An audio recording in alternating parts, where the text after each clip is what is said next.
In this episode of The Line, in our Brickyard series, we're sitting down with Bill Pine of the Heritage Research Group. As I'm walking here, I'm literally walking underneath the track that Bill and the Heritage Research Group are about maintaining. They are the ones that are working on what it is to keep the track safe, to keep it alive, if you can call it that. And they've been involved for decades. They've been a part of the Brickyard. They have cores that show the original bricks. Bill Pine is the person that they call when they want to understand what is going on with the track. So when you're watching the race on race day, Bill is the one that has made sure that everything with the track and the asphalt cement and all of these things is working together. So we invite you here in part 2 of our Brickyard series at the Indianapolis Motor Speedway to step up to the line with us and hear what Bill Pine of Heritage Research Group has to say. Step up to the line. Let's watch the race.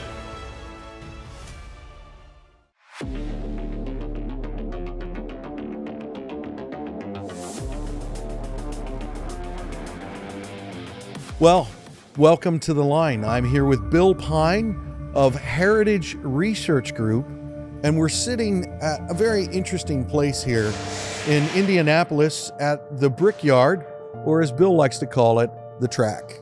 And Indianapolis Motor Speedway here with Heritage Research Group. And we're going to talk about some things today. We're going to talk about Bill and who he is and why he has such a love of the track. And we're going to talk about the track and what it is and why it works the way that it does. And we're also going to talk about the history of how we got here, meaning all of us being able to be here and enjoy these cars going over 200 miles an hour at the Brickyard. So, Bill, thanks for being here. I really appreciate it. I appreciate the opportunity. Yeah. I mean, it's really pretty easy when you're like, hey, let's go down to the track and have a conversation. That's not hard because it's pretty awesome. I, for the first time in my life yesterday, got to see cars going over 200 miles an hour on this track in person. The sound, the smell, everything. It was absolutely amazing. So that was pretty cool. I understand. Yeah. So, Bill, you work with Heritage Group, or Heritage Research Group, to be more specific. A company here based out of Indianapolis. Yes. And you guys have been involved with the track for a while. We're going to get into that a little bit later here. But tell us a little bit about yourself and what you do at Heritage and how you got there. Like you were asking me, we were talking about back in 1997 a little earlier. And I was telling you where I was. Well, where were you? And does your story even start earlier than that? Assuming that you're going to have some younger people listening to Yes. this that are trying to figure out where do they want to go in life, you know? Yeah. I'm going to start all the way back in high school. Come on. I was born and raised on a farm. My family has farmed forever. I really didn't think about doing anything but farming until the spring of my senior year, and talking to my father about at that point in time, which would have been the spring of 1980. He's like, farming isn't really good right now. He said, I really think you ought to go get an education, and then we'll see. After that's done, that'll be, a few years down the road. Maybe there'll be an opportunity. If not, you'll have an education, you can get a job. So I went and talked to my high school guidance counselor. I'm like, where do you think I should go to school? What's a degree you think I'd be interested in? And the closest thing to farming that I could find was civil engineering.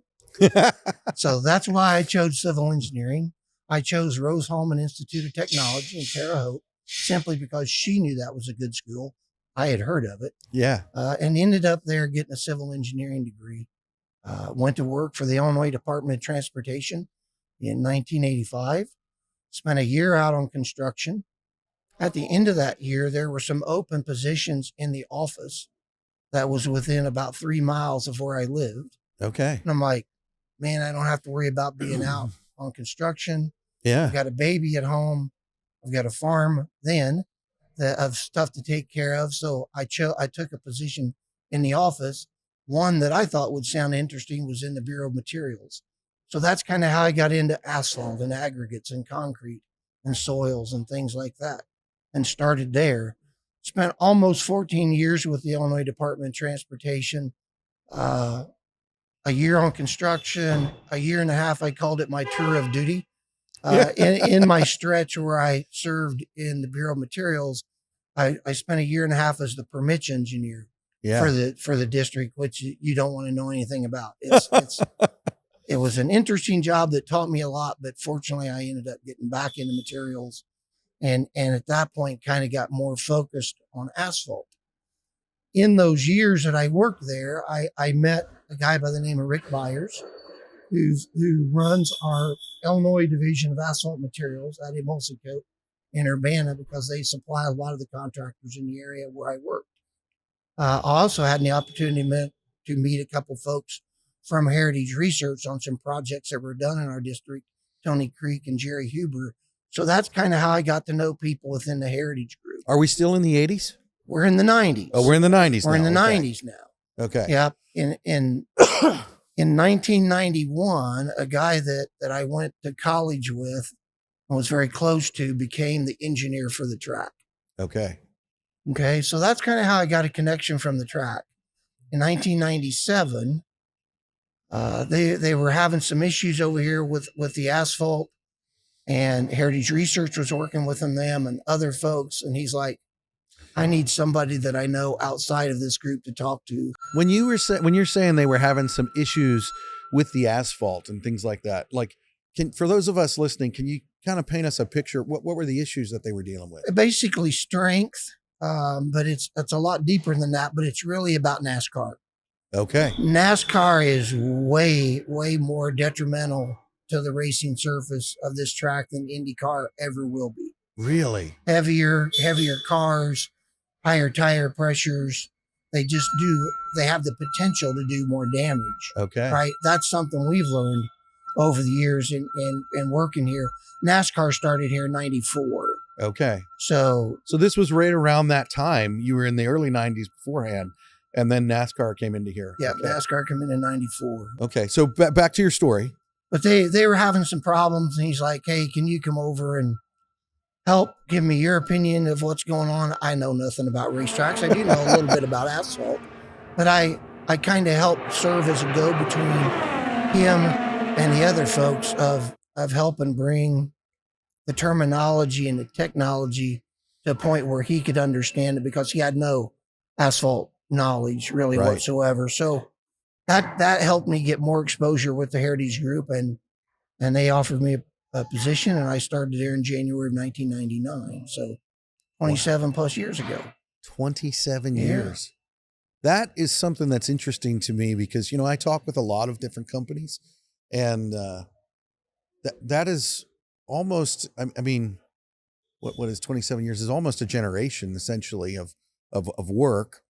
That's a long time to be with one company. It is. Yeah. It's a great company. Well, I've been to the center. I've been to actually some of your offices and talked and related with different people. I love your name, the Heritage Group, the Heritage Research Group. I love names that I feel like they have meaning. And heritage is something I think that matters. And so also learning about how your company overall thinks generationally instead of quarter to quarter, which honestly, if you're listening and you're running a company, that's how you run a company that's here after you're dead, and continues to impact society, culture, and our country, even our world, to be a better place when you think generationally instead of by the quarter. It's not about shareholders. It's about the world we live in, the ground that we walk on. And so that's something that I've seen played out in different conversations, and seen how you guys live out your values. I even see that in the way that you've been a part of inviting us here to have this conversation, to talk about this stuff. There's a movie that I absolutely love, and with a guy by the name of Steven Seagal, called it's on a ship. I'm trying to remember. I can't remember the name of the movie. People are gonna The Siege. Yes, Under Siege. And in that movie, Tommy Lee Jones says, time is money on this job. And if there ever were a truer statement about work, time is money. And so we believe here at Blackline that the Heritage Group is investing money not only in us because you're investing time, but you're investing money in those who are listening right now. You're investing, and that aligns with the values that you say you have. So that's why we say that we believe that, because this was a lot of work. Like, you have a team behind camera here that has helped set this up and bring this together to bring us to the #1 track in the world, the most premium. I mean, that's what you told me earlier. So Absolutely. I'm running with that. So that's pretty awesome. So I'm not surprised when you say that you've been there 27 years. I can see why. So yeah, I've been very blessed. The Heritage Group is a 4th generation family owned company that was started in 1930. And it's amazing at how they look long term at investment. And they really, their main investment is they invest and they bet on people. Yeah. That they bet on people they hire, that they work with and train to make good decisions. Yeah. To help them grow and help them to continue to move forward. Yeah. Wow. I just love that. I love the story. I love the brand. I love what you guys are doing. And I even love the history with which, our podcast is called The Line, and we're here, and we're not all that far from a line that's been here longer than most of us have been alive. And that's the finish line here at the Brickyard. And we're talking about heritage and history. Let's talk a little bit about the heritage and history that we're sitting on right now, that we're stepping up to. What can you tell me about what you know about, I'm putting you on the spot here now, what you know about the track? Oh, not a whole lot, since I've only been involved since 1997, being facetious. Built in 1909, right? Wow. The original surface, which is still there under the brick, failed. And the track was originally built not as a racetrack, but as an auto testing ground. What most people probably don't know, in 1909, in 1910, 1911, that time frame, Indianapolis was only second to Detroit in terms of automobile production. I didn't know that until the other day when I was researching some of this. That's unbelievable that I didn't know that. It was originally built for that. The first event that was held here was a hot air balloon race. Yeah. So built in 1909, the vast majority, it's nicknamed the Brickyard. The vast majority of the original bricks that were placed in the fall of 1909, 3.2 million bricks in 63 days. That's a lot of bricks. By hand. I can't imagine the work that the folks did then. But the vast majority of those bricks are still there under the racing surface. Wow. Yeah. Wow. One, and I believe it was Joe here, was just showing us a picture of a core that you guys took back in 2017 of the track. And you can see in that core the original bricks. And then through layers, you can see the different track evolutions or whatever you want to call it as it changed over the years.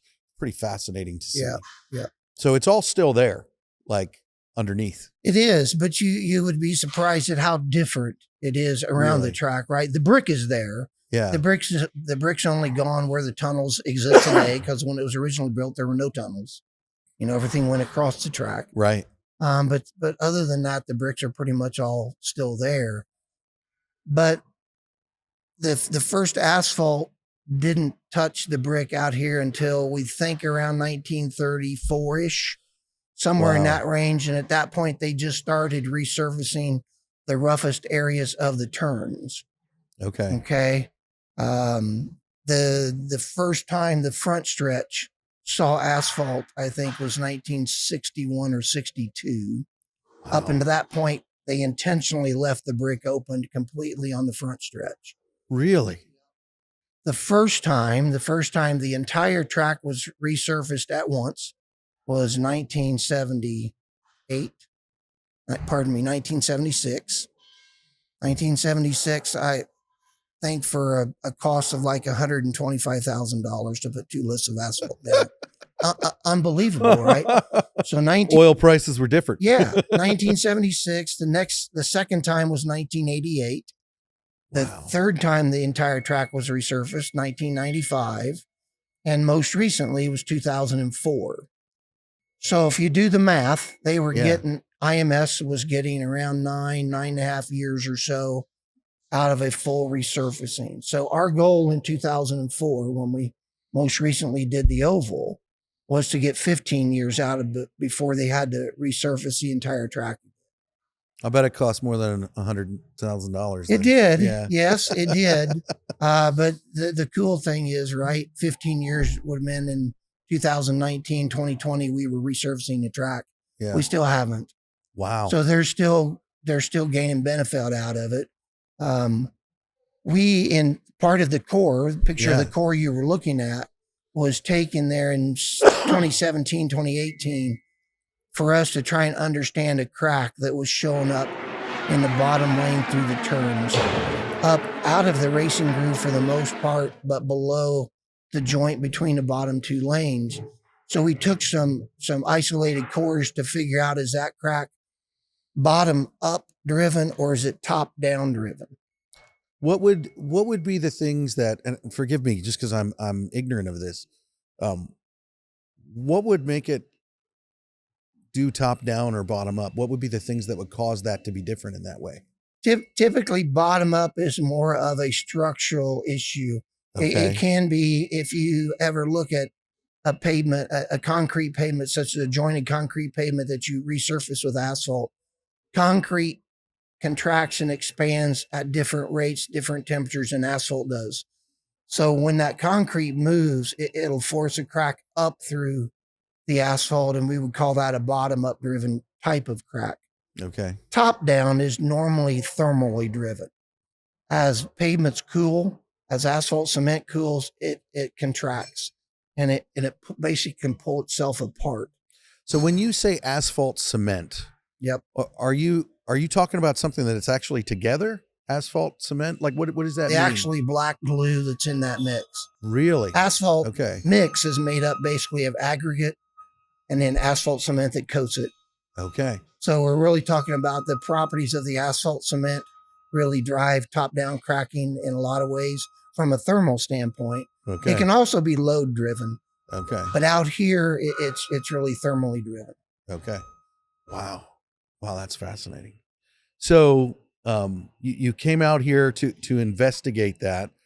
Before we keep going, I'm just curious, what is the number one tool that you use in your job related to the track and how you're working with it? Oh, it related to you threw a curveball at me. I was prepared for that question in my job.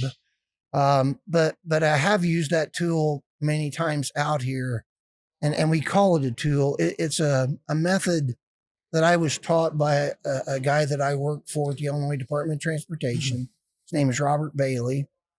He developed a method of developing aggregate blends, analyzing aggregate blends, understanding how aggregates fit together and how that impacts performance of asphalt mixes. Yeah. Okay.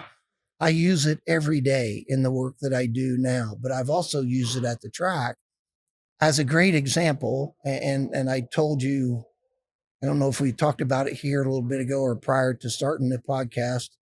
The guy that was the engineer here for several years actually was my best man when I got married. So we were pretty close. Come on. Okay. So in 2004, in February of 2004, if you would have come out to this track, we could have played hopscotch. Are you old enough to know what hopscotch is? Yes, I am. It was so cracked on the surface. You could have played hopscotch around this track.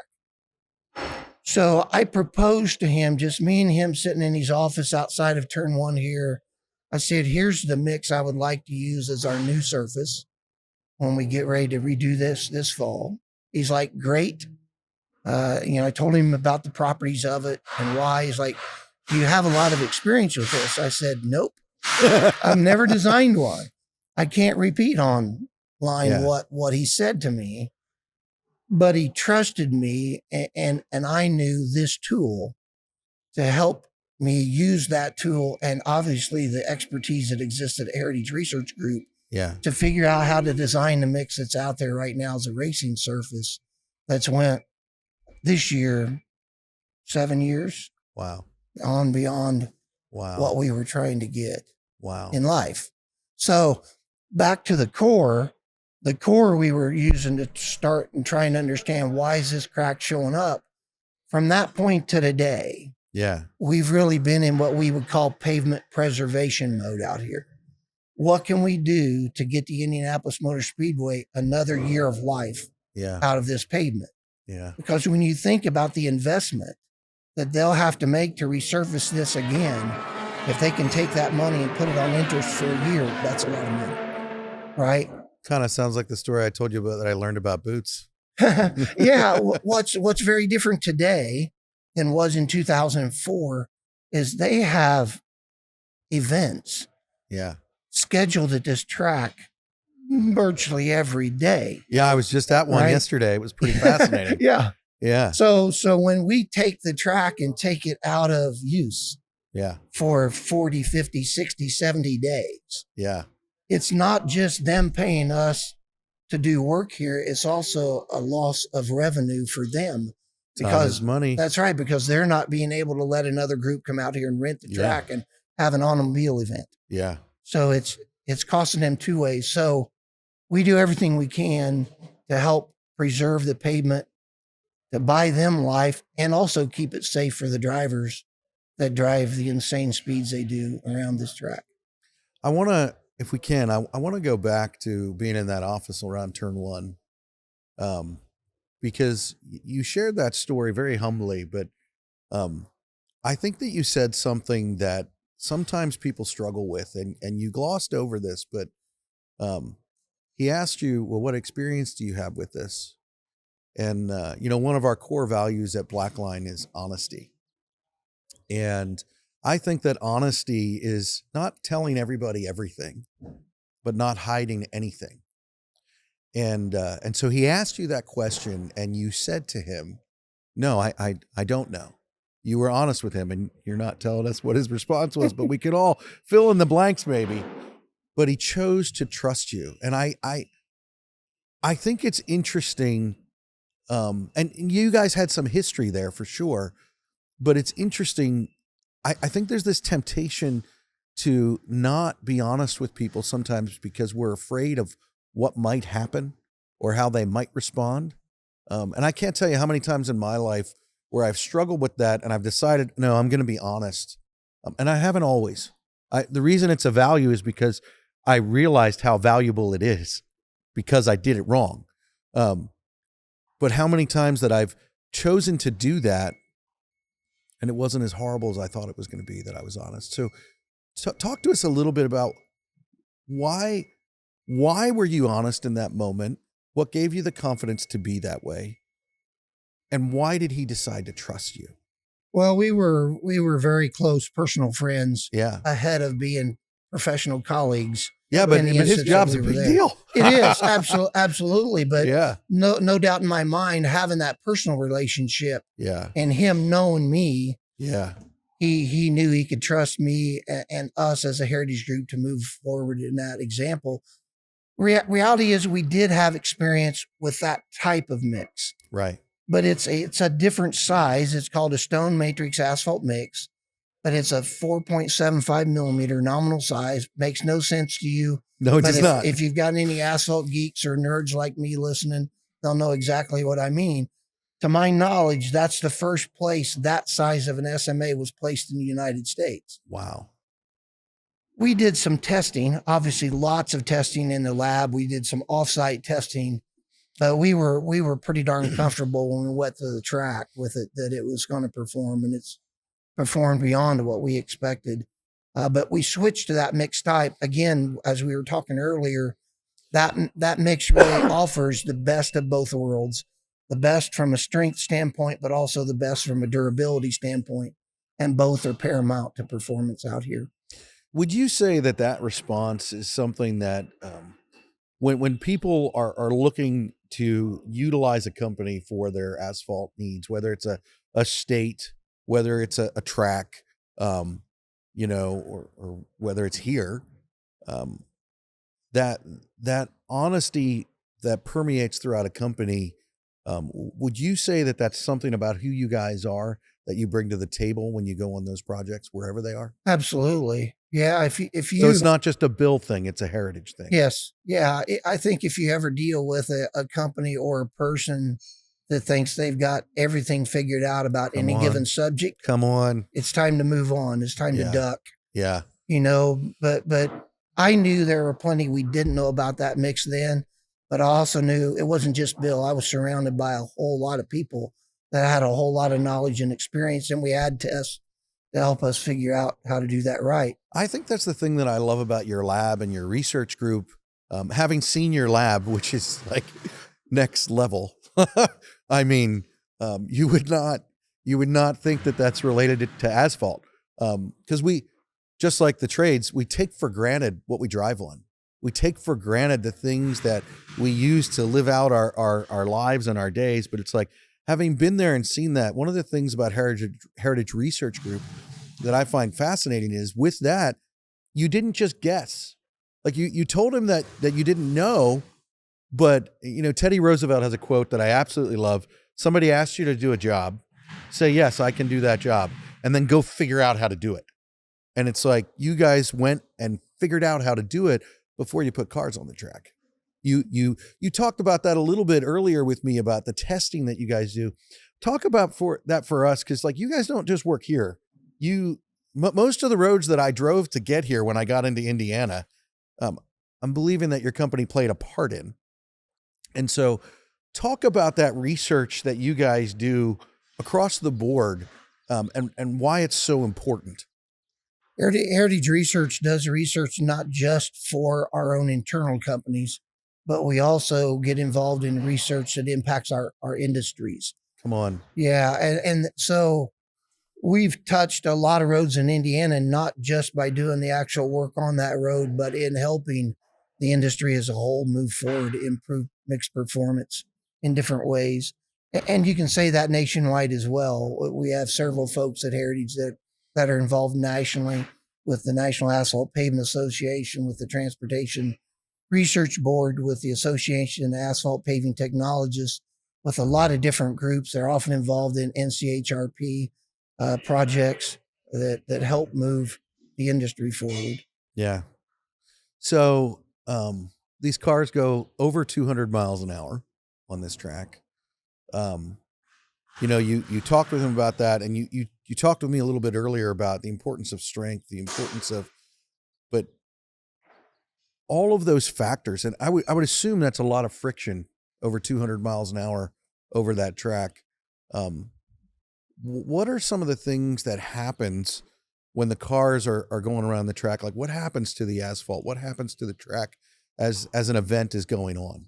If we think of it from an IndyCar perspective, for them specifically, they have enough aerodynamic downforce that's greater than the weight of the car.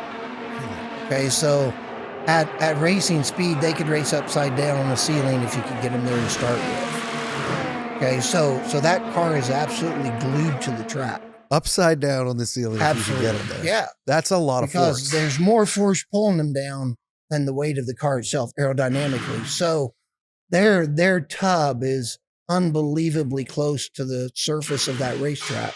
So smoothness is really important. Yeah. Right? Because if you change smoothness and that car moves and it changes the distance between the bottom of the car and the top of the track, it changes their aerodynamic downforce. Yeah. If that happens as they enter a turn, the next thing they know, they're in a wall. Yeah. Right? Because they lose control of the car. Friction's really important too. But I'll say Firestone, who develops and designs the tires and provides them for IndyCar, they're crazy smart people, right? They design tires for a racetrack, right? So the tires that are used here aren't necessarily the same composition as used at every other track.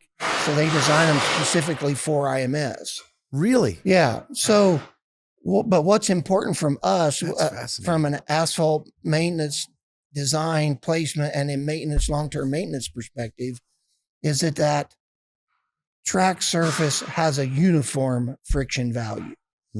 Okay, they can design a tire. We obviously don't want something out there that has the friction of marbles, Right. But they can design a tire that can get the best out of a given surface. But what an IndyCar driver wants is they want a consistent amount of friction. If they feel a change in friction, especially going through a turn, that can really upset the car, and it can impact how they drive the car through the turn. Yeah. Wow. And that's huge for not only the safety of the drivers, but the fans, everybody involved. Absolutely. Yeah. You're really dealing with some high-tech things. I think it'd be interesting if the farm boy from Illinois realized that he would be working with things at that level back in the 80s. Didn't have a clue. Didn't have a clue. I think that's something a lot of us don't realize is the importance of just doing hard work, and that will provide opportunity for you in ways that you could never imagine. Yeah. It is. I work with our quality control department on the hot mix side a lot, and we're always looking for people to join. Yeah. But it's so hard today, Josh, that the number one thing we're looking for is somebody that has the want to.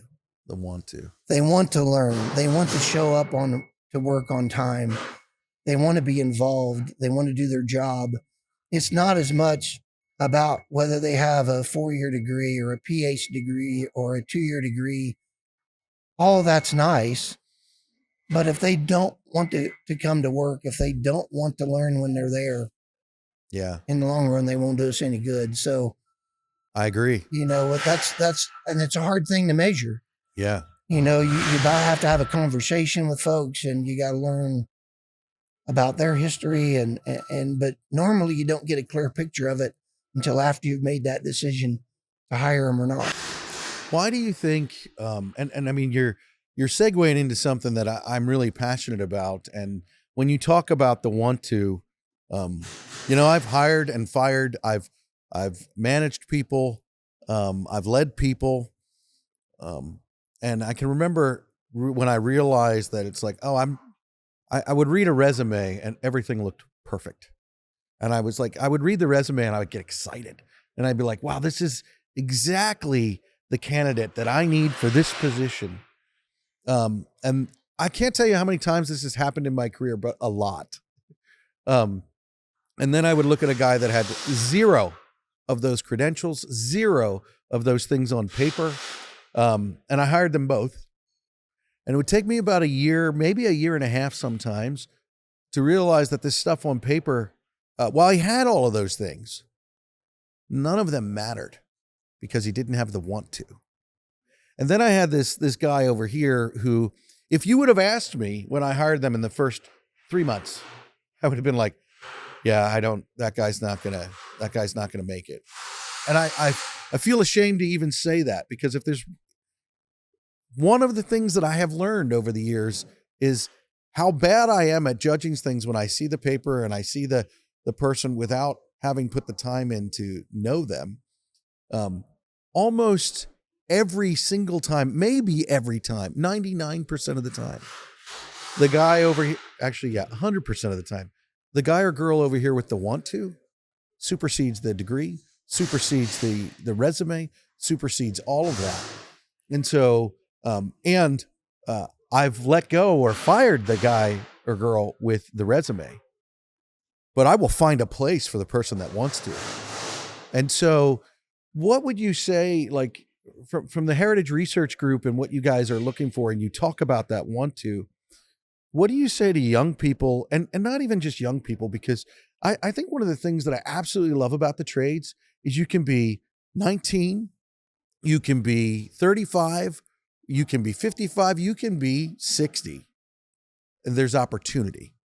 I had a conversation with a gentleman a few years ago, and he was on the phone with a 60-year-old gentleman that was getting his license in electrical work. And 60.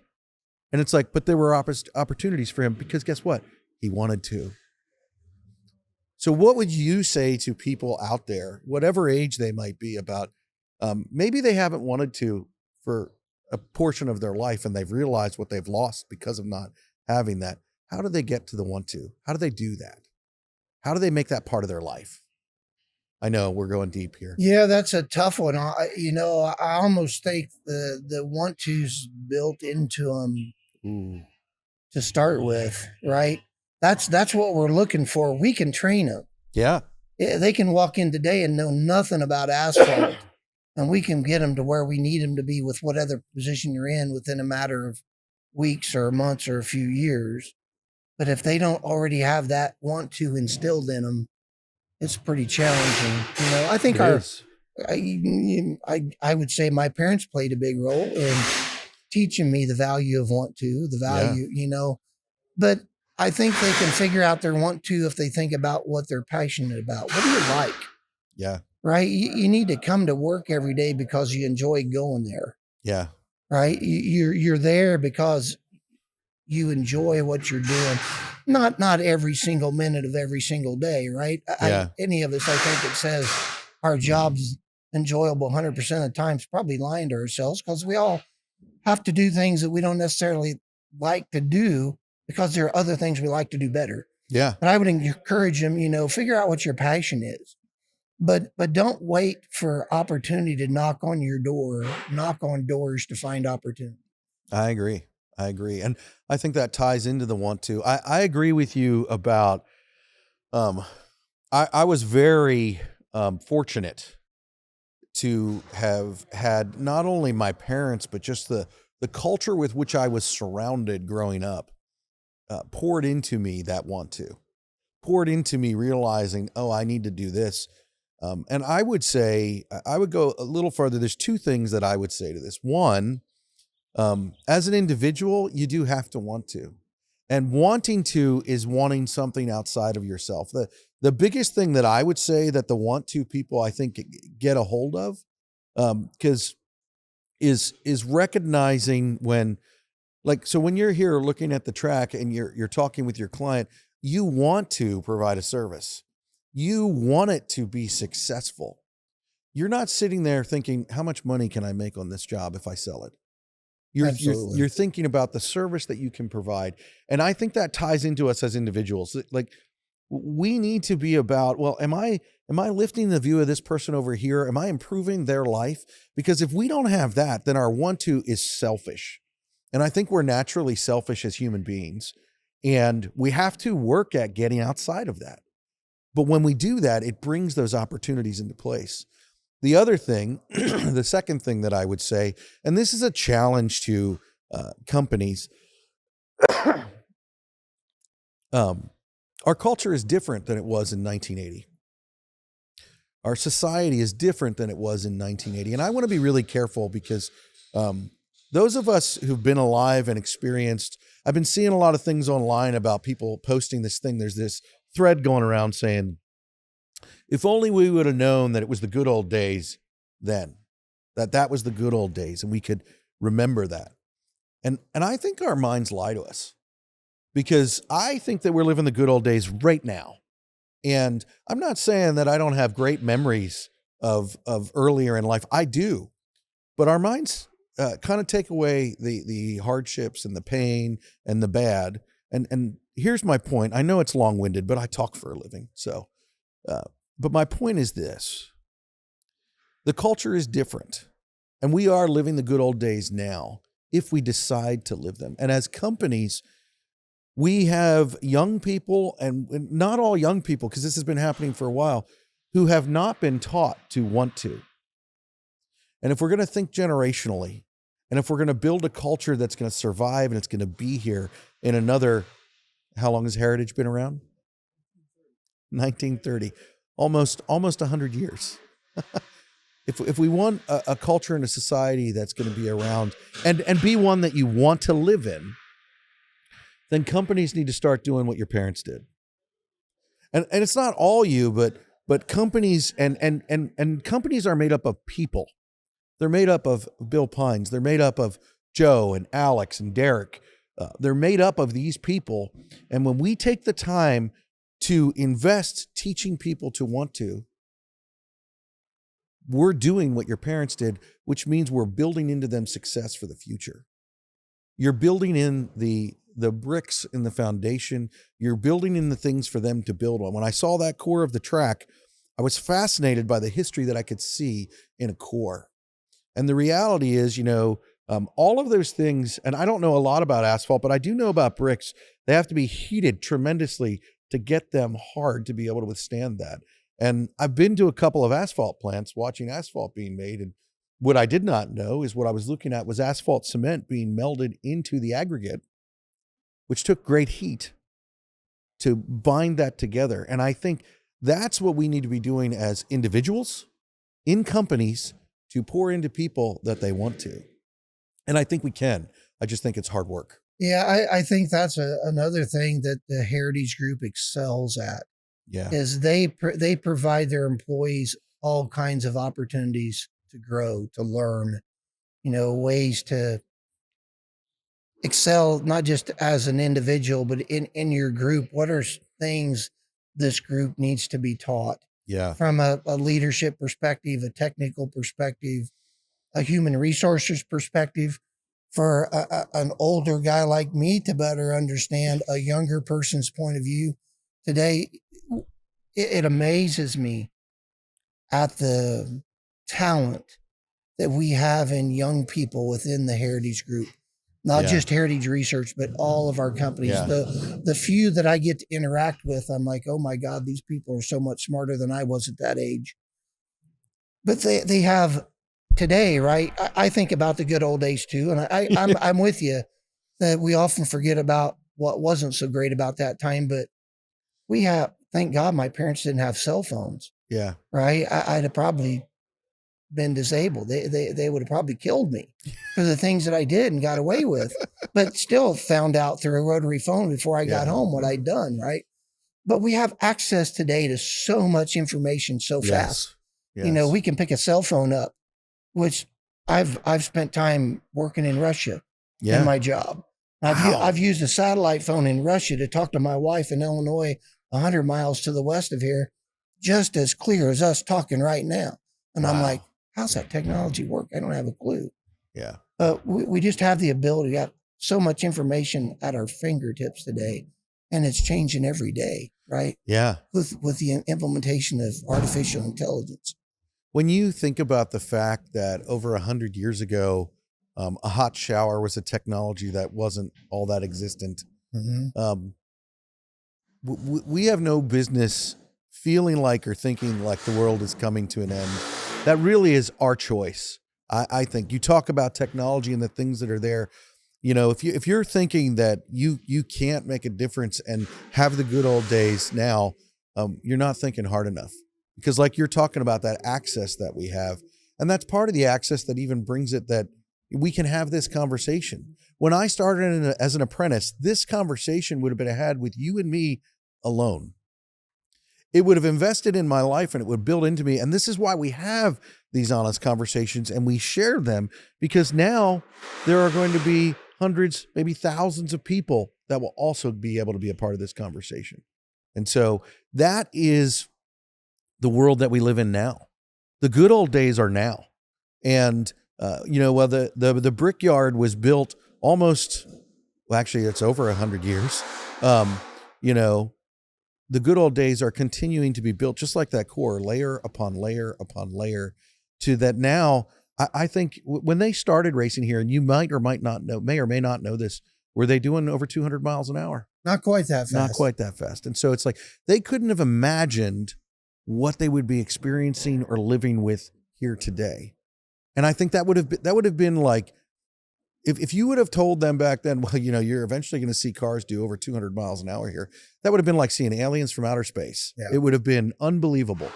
And so I think that's just fascinating. So what for you, Bill, is, me being a newbie here, and I got to say, I think I'm getting hooked after seeing those cars yesterday. What's your favorite thing about this track and this experience?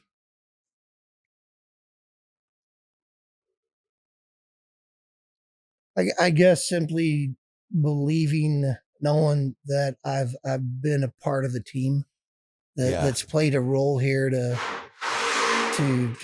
help design and produce and place the racing surface on, I believe, the most well-known racetrack in the world. And it wasn't just Bill. Trust me, there's a load of people that played lots of different roles in the product that's out there, and it's still out there serving today from the work that we've been doing in the last 5 to 7 years on pavement preservation. Yeah. Almost 10 years actually now. So it's simply knowing in our industry, you very seldom get the opportunity to get involved in racetracks. Right. There's so few of them relative to highways. Right. Yeah. So companies, most of the time, companies that get involved in tracks like Daytona, or COTA at Austin, as an example, they're companies that have a history. Yeah. Right. That know what they're doing, but are also willing to learn and grow with the technology at that time. Yeah. I take our relationship as a heritage group really seriously and very personally out here. Right. I take my role to make sure that I don't damage that relationship in any way. So, honesty is first and foremost. Absolutely. When they ask me, what do you think about this? I tell them the truth. God love him. Doug Bowles has asked me many times out here in the last 10 years, when do we need to replace the surface on this track? Well, it depends on where you're at. Yeah. The vast majority of this track today, most people in our industry would never believe it was placed in 2004. Yeah. With the condition that it's in. Yeah. So it's something we have to just continually monitor. We've talked a lot about the oval. We didn't talk about the road course, which really, when it was last resurfaced in 2013, was the first time where the Heritage Group companies basically did everything. Wow. Okay. We designed the mix. We provided the materials. We produced the mix, and we placed the mix. That was the first time that we actually placed racing surface mix out here on the track. It is a different mix than what's on the main oval today, but it's performing extremely well. Wow. And doing great. What do you think? So I'm assuming that you've been here and watched some races. A couple times. Yeah, a couple times. So being someone like yourself that's been involved in the research and all of that, watching the sun hit the track, watching the friction of the tires go across the track, what are you thinking about when you watch the race that might be different than what I'm thinking about? Pay attention to temperatures a lot. You would be surprised during race day, during the race, IMS will show at times what the track temperature is in all 4 turns, and it'll be different. Really? In all 4 turns. That's very much a function of the angle of the sun at that point in time during the day. So I'm thinking about what kind of conditions we're racing under. Really hot days, I'm a lot more nervous than if it's a cool, cloudy, 74 degree day in May. That's a whole lot different. If it's a Brickyard in August where the cars are put a lot more stress into the pavement, and it's 98 degrees in the shade and it's bright and sunny, I'm a little bit more concerned.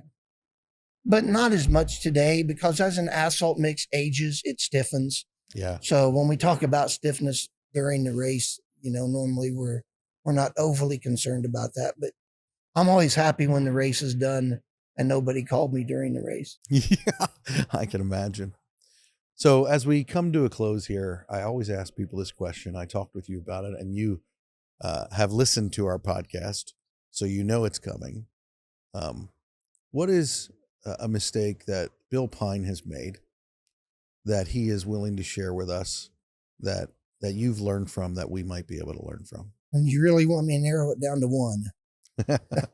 I understand how hard that can be. I have given this a lot of thought, and I hope it's something that others will listen to.